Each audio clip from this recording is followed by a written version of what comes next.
Hi అండి, welcome back to our channel. ఈరోజు recipe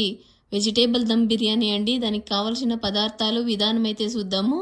గిన్నెలో కొద్దిగా ఆయిల్ వేసి ఆయిల్ వేడెక్కిన తర్వాత జాపత్రి కొద్దిగా 4 లవంగాలు, 2 స్టార్ అనాసు, 2 పలావాకు, 2 ఇంచుల చెక్క, 4 యాలక్కి,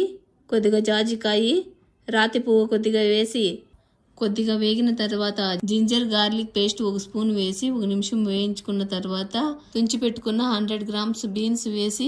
1 నిమిషం వేగిన తర్వాత కట్ చేసుకున్న క్యారెట్ ముక్కలు 100 గ్రామ్స్ వేసి 1 నిమిషం వేగిన తర్వాత కట్ చేసుకున్న ఒక ఆలు ముక్కలు వేసి కలిపి కట్ చేసుకున్న నౌకోలు ముక్కలు 1 కప్పు వేసి కలిపిన తర్వాత పచ్చి బఠానీ 1 కప్పు వేసి కలిపి మూత పెట్టి మిక్సీ జార్లో 4 పచ్చిమిరపకాయలు, 4 భాగాలుగా కట్ చేసుకున్న 2 మీడియం సైజు టమాటో, కొద్దిగా కొత్తిమీర, కొద్దిగా పుదీనా వేసి నున్నగా రుబ్బి స్లో ఫ్లేమ్లో మూత పెట్టి 2 నిమిషాలు మగ్గిన తర్వాత రుబ్బి పెట్టుకున్న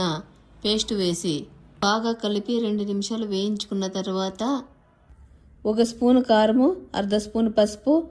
1/2 స్పూన్ జీలకర్ర పొడి, 1.5 స్పూన్ ధనియాల పొడి, 1/2 స్పూన్ గరం మసాలా, సరిపడా సాల్ట్, కట్ చేసి వేడి నీళ్ళు వేసి క్లీన్ చేసి పెట్టుకున్న 100 గ్రామ్స్ కాలీఫ్లవర్, కట్ చేసుకున్న 1 క్యాప్సికం వేసి 1 నిమిషం వేగిన తర్వాత మిక్సీ జార్లో 250 గ్రామ్స్ ఆనియన్ మీడియం సైజులో కట్ చేసి ఆయిల్లో ఫ్రై చేసుకున్న ఫ్రైడ్ ఆనియన్ అర్ధం, నానబెట్టి పొట్టు తీసిన 50 గ్రాములు గోడంబి, బాదం, కొద్దిగా వాటర్ వేసి బాగా నున్నగా పేస్ట్ లాగా రుబ్బి 2 నిమిషాలు వేగిన వెజిటేబుల్స్లో వేసి స్లో ఫ్లేమ్లో కలిపి మూత పెట్టి 2 మినిట్స్ వేగిన తర్వాత ఈ గిన్నెలో సరిపోదని కుక్కర్లో వేసి పెట్టుకున్నానండి.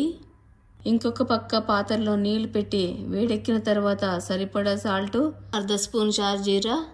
అర్ధ గంట నానబెట్టి పెట్టుకున్న 1/2 కేజీ బాస్మతి రైస్ వేసి కలిపి 90% ఉడికిన తర్వాత వాటర్ వంపేసి రైస్ తీసి వెజిటేబుల్స్ పైన వేసి రైస్ పైన 1/2 స్పూన్ గరం మసాలా, మిగిలిపెట్టుకున్న అర్ధం ఫ్రైడ్ ఆనియన్, కట్ చేసుకున్న కొద్దిగా కొత్తిమీర, పుదీనా వేసి ఒక బౌల్లో 1/2 స్పూన్ పసుపు, గంజి వంపిన నీళ్లు కొద్దిగా వేసుకుని కలిపి రైస్ పైన వేసి గంజి వంపి పెట్టుకున్న నీళ్లు ఒక 2-3 కప్పులు వేసి అవసరమైతే కొద్దిగా నెయ్యి వేసుకుని మూత పెట్టి ఆవిరిపోకుండా వెయిట్ పెట్టి ఒక మీడియం ఫ్లేమ్ మీద 5 మినిట్స్, స్లో ఫ్లేమ్ మీద 5 మినిట్స్ పెట్టి స్టవ్ ఆఫ్ చేసి ఒక 10 మినిట్స్ వదిలేసి తర్వాత ఒక ప్లేట్లో సర్వ్ చేసుకుంటే వెజిటేబుల్ బిర్యానీ రెడీ.